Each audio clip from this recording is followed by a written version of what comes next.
This session explores digital media ethics.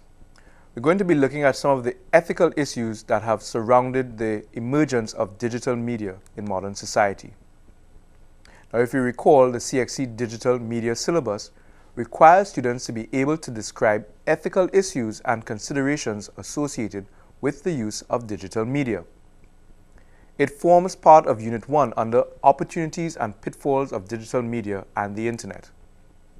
Ethical issues pervade all aspects of life and is a key component of society's social contract. But this statement is easy to say, but what exactly is ethics? The Webster Dictionary describes ethics as the discipline dealing with what is good and bad and with moral duty and obligation. It also describes ethics as a set of moral principles, a theory or system of moral values. Ethics can also be considered to be the principles of conduct governing an individual or group, a guiding philosophy, a consciousness of moral importance. As citizens in a global world, we have to build and refine our capacity for responsible ethical judgments. This capacity has to be informed by our own understanding of the ethical frameworks and cultural norms that shape our judgments, but not just our judgments, the judgments in others. This is a prerequisite for successfully navigating our new digital reality. The implication of this is that we must be prepared to defend our actions, not just to those around us, but to the entire world which might be looking on. A difficult prospect, yes? Just look at some of the more popular issues which have arisen as a result of digital media recently. There is WikiLeaks. There is a more recent US PRISM example where the US government has been accused of spying not just on its own nationals, but people around the world. Given that more and more of us will be encountering more and more ethical issues evoked by digital media, learning how to deal with these sorts of issues will better prepare us to respond in an ethically informed and responsible way to what is to come.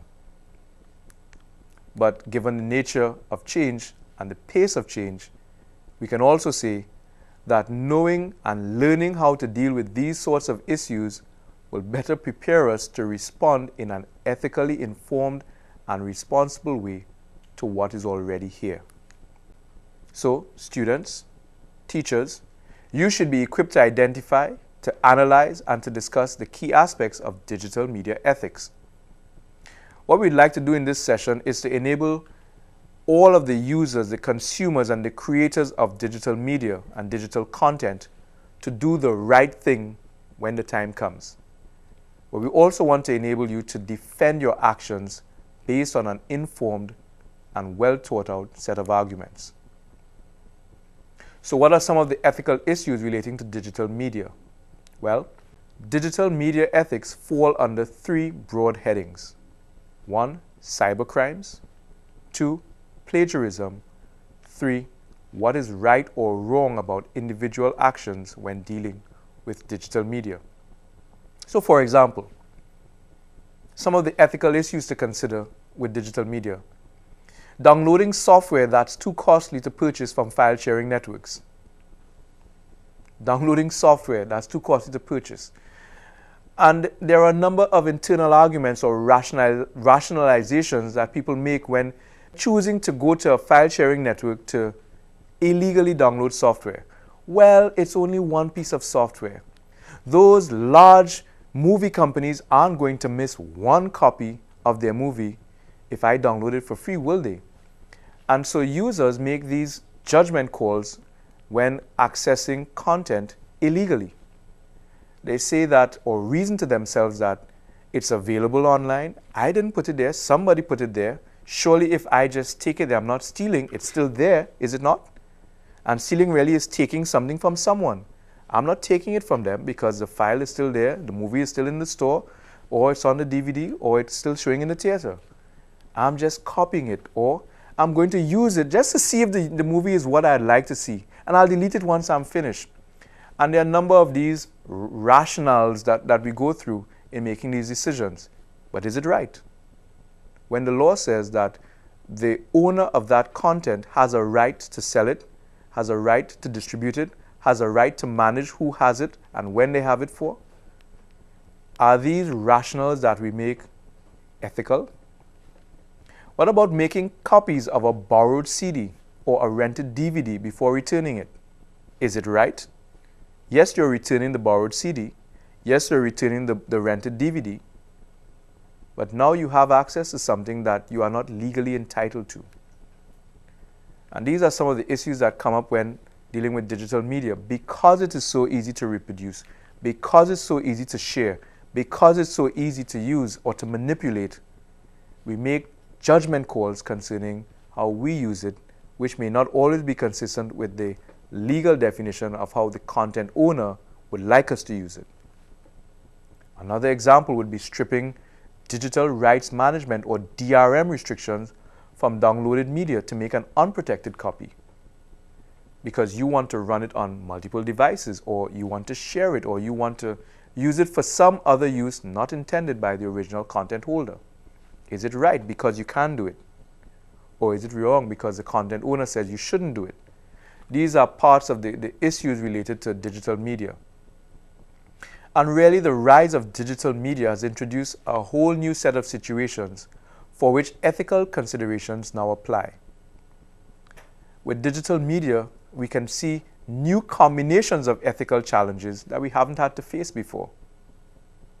With digital media, because you can now mix copying with manipulating, with illegal sharing or unauthorized sharing, it creates whole new issues. But it also creates issues, for example, let's take this common example of a new world, new media ethical consideration. If I am in the same room with a friend, or if I'm at the home of a friend, and I took a photograph 25, 30 years ago, the photograph might end up in an album, and then I can agree with the friend that, we are sharing this moment, and it's our personal moment to share. Today, with the proliferation of mobile devices and digital cameras and social networking sites, a whole new set of considerations emerge. I take the picture in a trusted environment, and then I determine to post it online because it's convenient. But then the photograph might show the home of my friend. It might show my friend in a dress or in a situation that really was private and personal, appropriate in that context, but wholly inappropriate when posted online. So there are new privacy issues. It might also show my friend, when posted online, in a manner that is not authorized by me. I might not want my image out there on the internet. I had no problems if my friend took it while we were together, but I might have real problems if it is now shared and therefore out of our control to determine who has onward access to it. And these are whole new issues that link privacy with ownership, with redistribution rights in a way that simply was not part of a previous consideration before digital media, before social networking sites, and before the internet. What's right? What's wrong? There may be no malicious intent in posting it on the social networking site, but there certainly can be unintended consequences. And so it's often claimed that with online communications, because it offers anonymity, it encourages greater openness and honesty than most face-to-face communication can. And so we have to know how all these dynamics are changing the way humans interact, but it's also changing the kinds of considerations we must now have as human beings, as social creatures in a digital world. It can be beneficial in some circumstances to know that I can hide behind my online handle and post something, but it also encourages less attractive forms of communication. And if you think, there are many examples where we can see people making statements online that they will not make in a face-to-face interaction. And we can also see and draw on many examples where that inappropriate online interaction can lead to issues. There are less attractive forms of communication such as flaming or trolling or cyber stalking or cyber bullying. But there are also examples where inappropriate online communication can lead you into trouble, not just with those who you are socially connected to, but it can lead to trouble with your employer, where you're doing something in your private, personal life, but sharing it on a public platform, and then being confronted in the office about why were you holding this drink, or why were you standing in this position, or why were you wearing this garment, dress, gown, pants, vest, bareback, bare-chested. And there is this blurring of the line between what was once private and what was once public because of social media, because of digital content. And so it's creating new privacy issues that we must now contend with as a society. It's no different here at home in the Caribbean, where we have schools grappling with, let's call it student-made mobile videos, or even student-made digital photography of incidents in schools that are online and available to a global audience before it reaches to the principal's office. This is a real world, and these are real issues that we face. Is it right to use the immediacy of access that the smartphones provide and that internet connectivity allows to broadcast to the world? There is no easy answer to that question.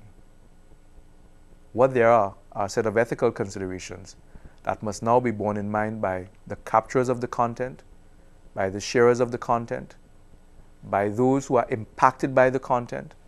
A new conversation must now take place. There is also the issue of participation or sharing. Terms of use contracts and end-user licenses, or EULAs on websites, are not always clear to all users. Most users actually don't even go to visit the terms of use of a website, believing that once it's online, it's available to all. And that's not always true. And so sensitivity to this whole issue of participation and use or terms of use for content found online is another ethical consideration. Because I have access to it does not necessarily mean that I have access to share it, or that I have access to republish it, or that I have access to reuse it.